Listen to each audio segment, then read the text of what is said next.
அதிமுக நிறுவனரும் முன்னாள் முதலமைச்சருமான எம்ஜிஆரின் 109வது பிறந்த நாளை ஒட்டி தென்சென்னை தெற்கு மாவட்டம் சார்பில் எம்ஜிஆர் நகரில் நடைபெற்று வரும் பொதுக்கூட்டம் மற்றும் நலத்திட்ட உதவி வழங்கும் விழாவில் எடப்பாடி பழனிசாமி உரையாற்றினார்.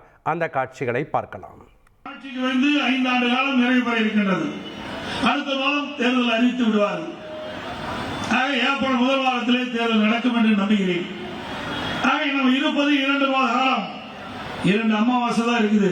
திமுக ஆட்சியுடைய ஆய்வு காலம் 2 மாதம்.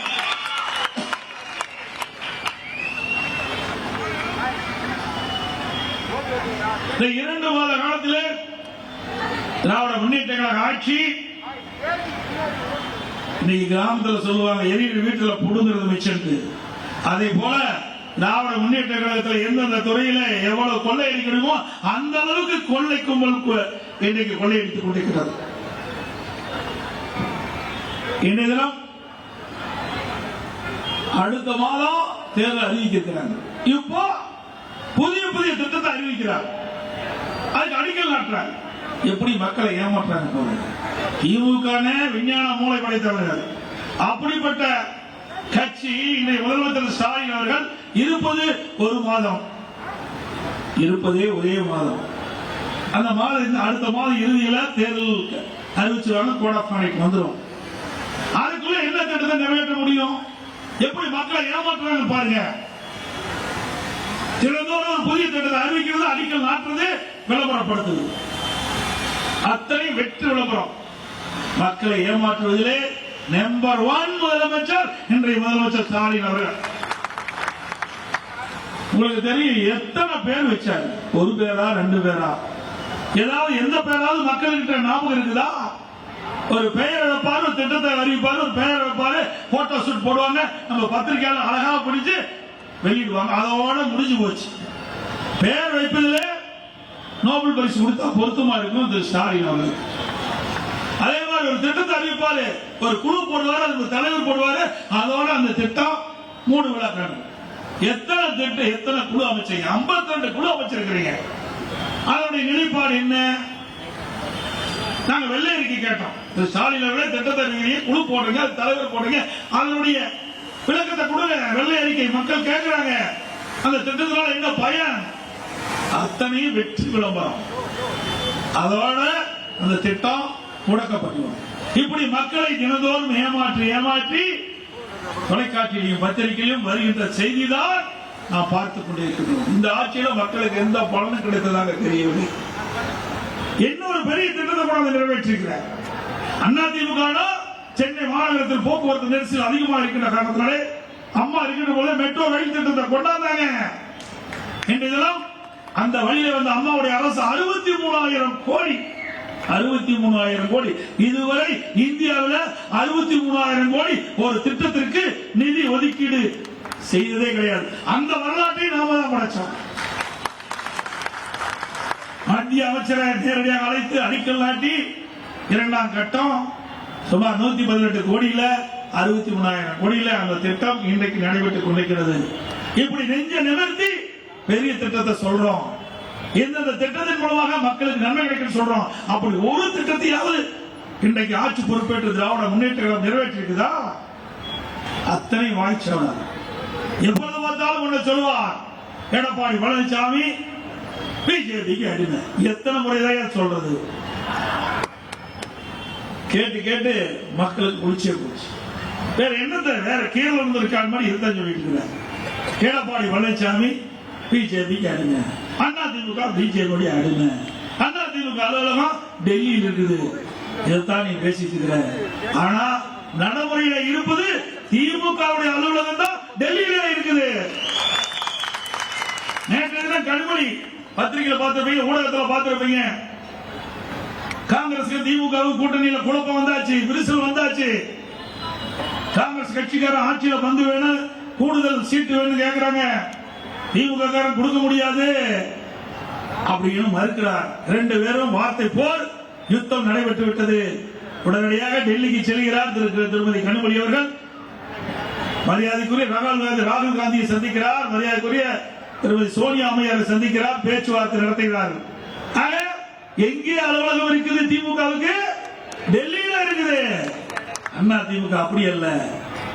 நம்முடைய கூட்டணியை மதித்து, அண்ணா திமுகவை மதித்து, பாரதிய ஜனதா கட்சியில் இருக்கின்ற உயர்ந்த பதவியை அறிக்கிறவர்கள் நம்முடைய நம்பிக்கையை எண்ணி, நம்பிக்கையுரியவர் என்று எண்ணி நம் சென்னைக்கு வந்து இங்கே கூட்டணியை பேசி அப்பொழுது அறிவித்தோம். மதிப்புக்குரிய, மரியாதைக்குரிய, போற்றுதலுக்குரிய உள்துறை அமைச்சர் திரு அமித்ஷா அவர்கள் இங்கே வந்தார். பேச்சுவார்த்தை நடத்தின உடனடியாக அறிவிக்கப்பட்டது. அந்த அறிவிப்பில் தெளிவாக சொன்னார், அண்ணா திமுக பாரதிய ஜனதா கூட்டணி அமைக்கப்படும். அண்ணா திமுக இந்திய கூட்டணி அமைத்து விட்டோம். எங்கள் கூட்டணிக்கு அனைத்து இந்திய அண்ணா திராவிட முன்னேற்ற கழகம் தலைமை தாங்கும்.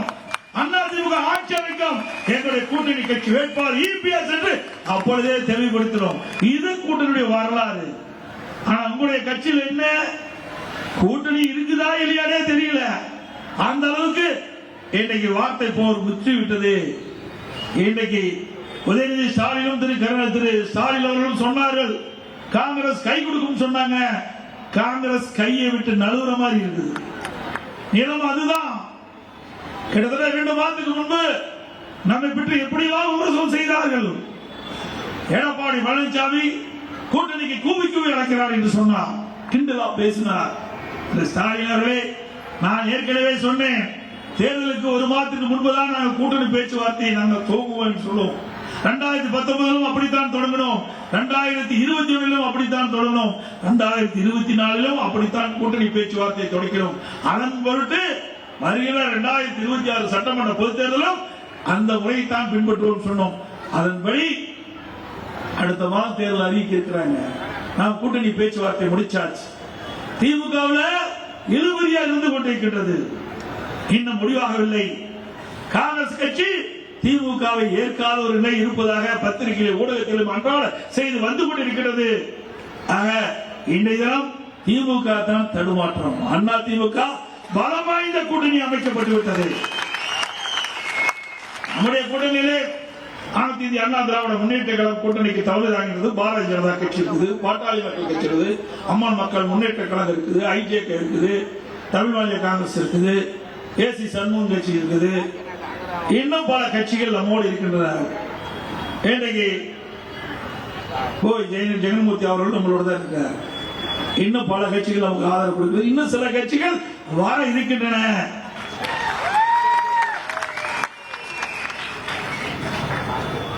இன்றைய மக்கள் என்ன எதிர்பார்க்கிறாங்க? திமுக ஆட்சி எப்பொழுது வீட்டுக்கு அனுப்பும், எப்பொழுது தேர்தல் என்று எதிர்நோக்கி கொண்டிருக்கின்றார்கள். 2026 இந்த ஆண்டு நடைபெற்ற சட்டமன்ற பொதுத் தேர்தலில் நம்முடைய கூட்டணி 210 இடங்களிலே வெல்லும். அண்ணா திமுக தனி பெரும்பான்மையோடு ஆட்சி அமைக்கும்.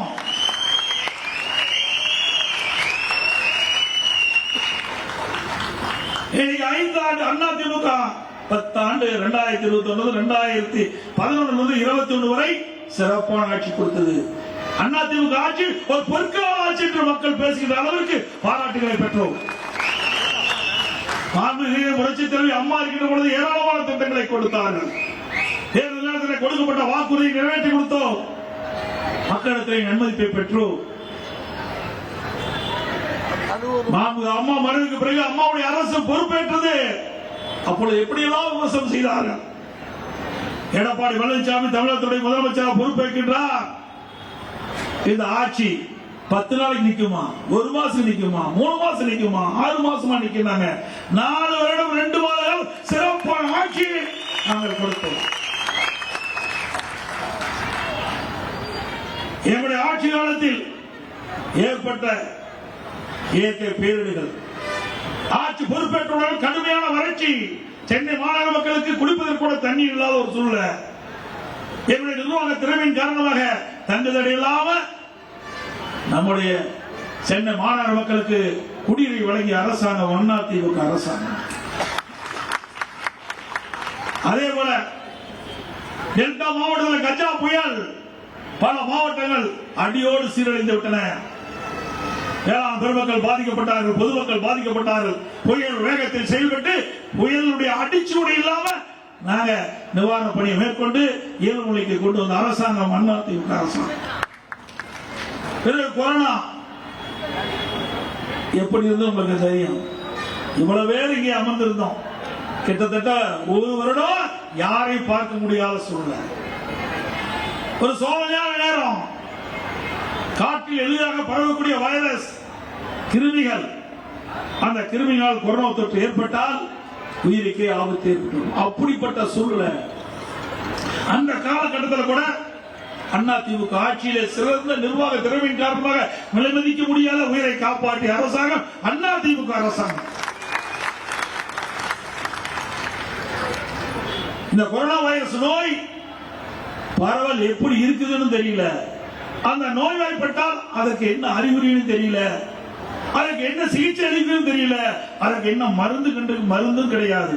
அப்படிப்பட்ட சூழ்நிலை கூட நிர்வாக திறமையின் காரணமாக அனைத்து இந்திய அண்ணா திராவிட முன்னேற்ற கழக அரசு மக்களுடைய துணை கொண்டு, நம்ம அதிகாரி பெருமக்களுடைய துணை கொண்டு, நம்முடைய மருத்துவருடைய துணை கொண்டு சிறப்பாக செயல்பட்டு இன்றைக்கு விலைமதிக்க முடியாத உயிரை காப்பாற்றிய பெருமை அதிமுக ஆட்சிக்கு தான் உண்டு.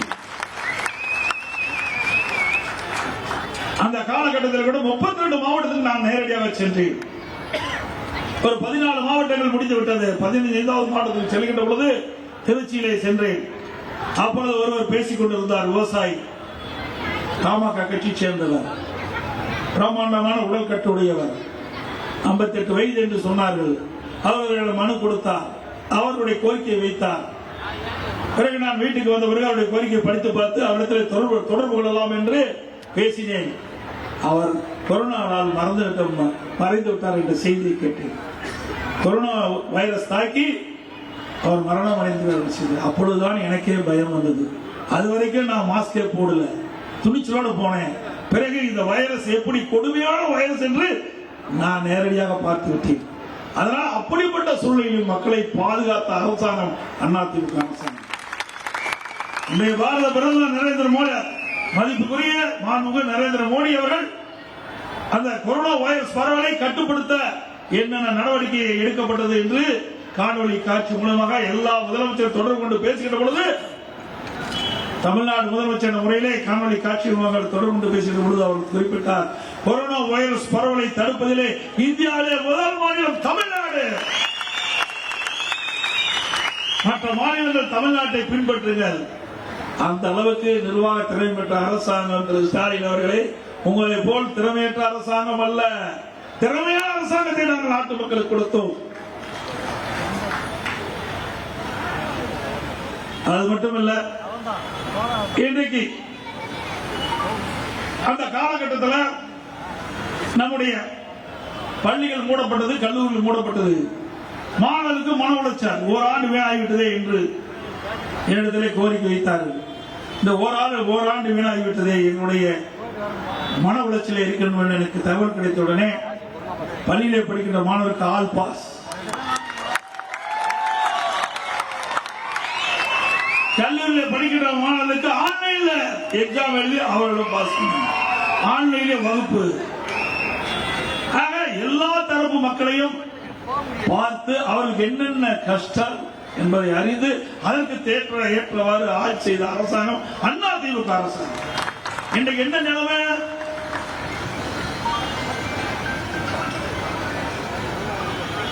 திமுக ஒரு முதலமைச்சர், திமுக அரசாங்கத்தில் 4 முதலமைச்சர் தமிழகத்தை ஆட்சிப்படுத்திக் கொண்டிருக்கின்றார். திரு ஸ்டாலின், உதயநிதி ஸ்டாலின், திரு சபரீஸ்வரன், பிறகு ஸ்டாலினுடைய மனைவி மரியாதைக்குரிய திருமதி துர்கா அவர்கள். 4 பேர் தமிழ்நாட்டை ஆட்சி பிடிச்சிட்டு 4 அதிகார மையம் தமிழகத்தை இன்றைக்கு ஆண்டு கொண்டிருக்கிறது. இது தொடர வேண்டுமா? சொல்லுங்க, தொடர வேண்டுமா? வாரிசு அரசியலுக்கு முற்றுப்புள்ளி வைக்கின்ற தேர்தல் வருகின்ற சட்டமன்ற தேர்தல், குடும்ப ஆட்சிக்கு முற்றுப்புள்ளி வைக்கின்ற தேர்தல் வருகின்ற சட்டமன்ற தேர்தல். சிந்திச்சு பாருங்க. இன்றைக்கு திராவிட முன்னேற்ற கழகத்தில் திமுக குடும்பத்தை சேர்ந்தவர் தான் அந்த கட்சிக்கு தலைவராக வர முடியும். அப்படி திராவிட முன்னேற்ற கழகம் வெற்றி பெறுகின்ற பொழுதெல்லாம் அந்த குடும்பத்தை சேர்ந்தவர் தான் முதலமைச்சராக வர முடியும். அதிமுக அப்படி இல்லை. இந்த கட்சி யார் விசுவாசம் எம்ஜிஆரின் பிறந்தநாளை ஒட்டி தென் சென்னை தெற்கு மாவட்டம் சார்பில் எம்ஜிஆர் நகரில் நடைபெற்ற பொதுக்கூட்டத்தில் எடப்பாடி பழனிசாமி உரையாற்றினார். அந்த காட்சிகளை நாம் பார்த்தோம். இனி செல்லும் இடமெல்லாம் செய்தி. தந்தை டிவியின் வாட்ஸ்அப் சேனலை ஃபாலோ பண்ணினா செல்லருக்கும் இடமெல்லாம் செய்தி. இதோ QR கோட் இப்பவே ஸ்கேன் பண்ணுங்க, ஃபாலோ பண்ணுங்க.